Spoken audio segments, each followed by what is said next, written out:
존경하는 국민 여러분, 조국혁신당 대표 조국입니다.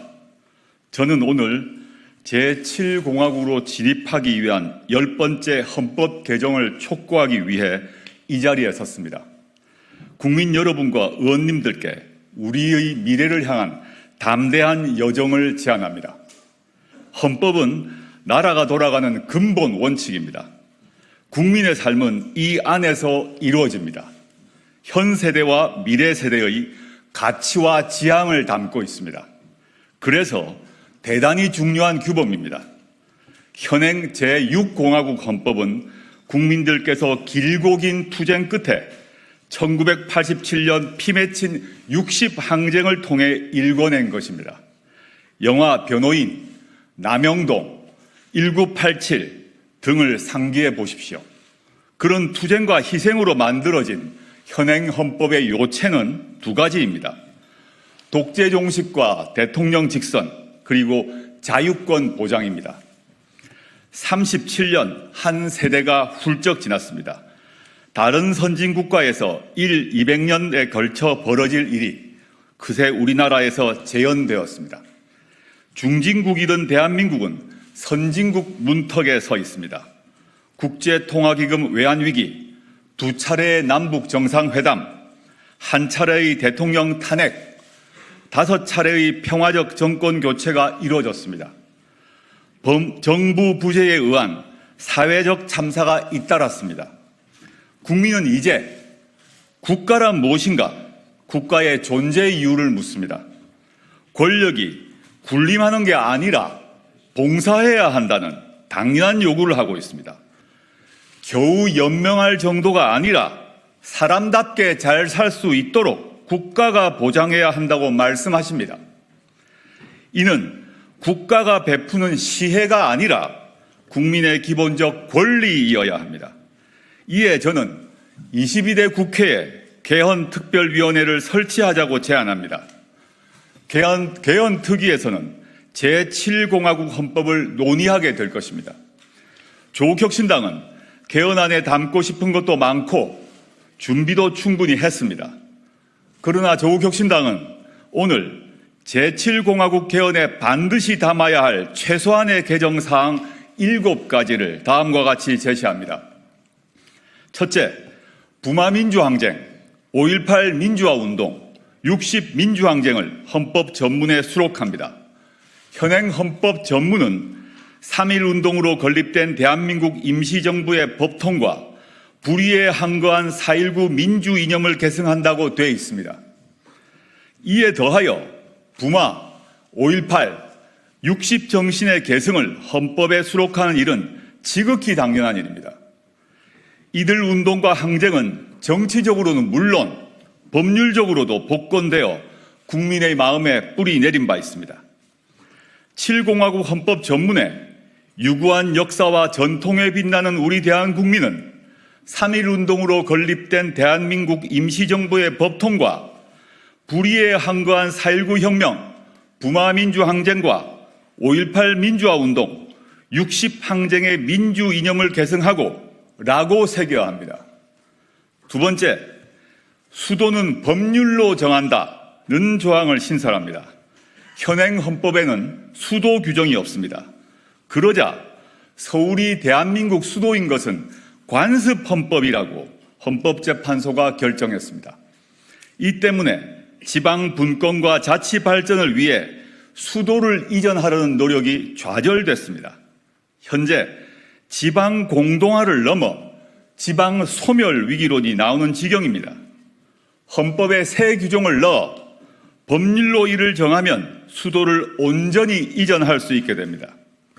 세 번째, 대통령 5년 단임제를 4년 중임제로 바꿉니다. 1987년 헌법이 대통령 단임제를 채택한 이유는 딱 하나입니다. 독재 정권의 장기 집권을 막기 위해서였습니다. 대한민국은 이제 평화적 정권 교체가 자연스러운 나라가 됐습니다. 국민 역량을 믿고 대통령 중임제를 채택할 시점이 됐습니다. 책임 정치를 구현하고 국정의 연속성과 일관성을 강화하기 위해 중임제로 바꿔야 합니다. 그리하여 현행 대통령의 임기는 5년으로 하며 중임할 수 없다를 대통령의 임기는 4년으로 하되 연이어 선출되는 경우만 한 번 중임할 수 있다로 바꿔야 합니다. 개헌을 위한 국민투표를 2026년 6월 3일로 예정된 지방선거 전에 할지 지방선거와 함께 실시할지는 개헌특위에서 논의하면 됩니다. 혁신당은 가능한 다음 지방선거 전에 국민투표를 실시하고 대통령 선거를 지방선거 때 함께 실시할 것을 요구합니다. 대선과 지방선거 시기를 맞춰 전국 단위 선거 횟수를 줄이면 그만큼 국력 낭비를 막을 수 있을 것입니다. 이를 위해 부칙 조항을 두어 현직 대통령 재임 기간을 조정할 수 있을 것입니다. 네 번째, 검사의 영장 신청권을 삭제합니다. 현행 헌법에 영장은 검사의 신청에 따라 법관이 발부하게 되어 있습니다. 검찰청은 법무부 외청에 불과하지만 준사법기관을 참칭하며 사실상 무소불위의 기소 권력을 누립니다. 통제도 거의 받지 않습니다. 해외에서도 일부 독재국가를 빼고 이처럼 강한 권능을 가진 검찰은 없습니다. 이로 인한 폐해는 자의적 수사와 기소권 남용을 넘어 검찰 독재 정권의 탄생으로 이어졌습니다. 이에 영장 신청권을 헌법에서 삭제하고 신청 주체를 법률로 정하도록 합니다. 현행 12조 3항과 16조의 검사의 신청에 의하여를 각각 고쳐 체포 구속이나 압수수색을 할 때는 적법한 절차에 따라 청구되고 법관이 발부한 영장을 제시하여야 한다와 주거에 대한 압수나 수색을 하려 할 때에는 적법한 절차에 따라 청구되고 법관이 발부한 영장을 제시해야 한다로 바꿉시다. 사실 이에 더하여 현행헌법 89조 16호에는 검찰총장이란 단어가 들어 있습니다. 추후 검찰청을 기소청으로 바꾸게 되면 바꿀 계획을 저희는 가지고 있는데 헌법이 바뀌지 않으면 검찰총장이란 단어를 유지해야 됩니다. 이런 점에서 추후 개헌특위에서 검찰총장이란 단어 역시 바꿔야 한다고 생각합니다. 다섯 번째, 사회권을 강화하는 일반 조항을 신설합니다. 인간다운 생활을 할 권리 보장 내용이 그것입니다. 사회권은 이미 헌법에 규정되어 있습니다. 근로권, 교육권, 환경권, 복지권 등입니다. 다만 현재의 각 사회권 권리 증진을 위해서는 국가가 노력하여야 한다라고 되어 있습니다. 이를 국민이 각 권리를 가진다, 즉 사회권에 관한 권리를 가진다라고 선언해야 합니다.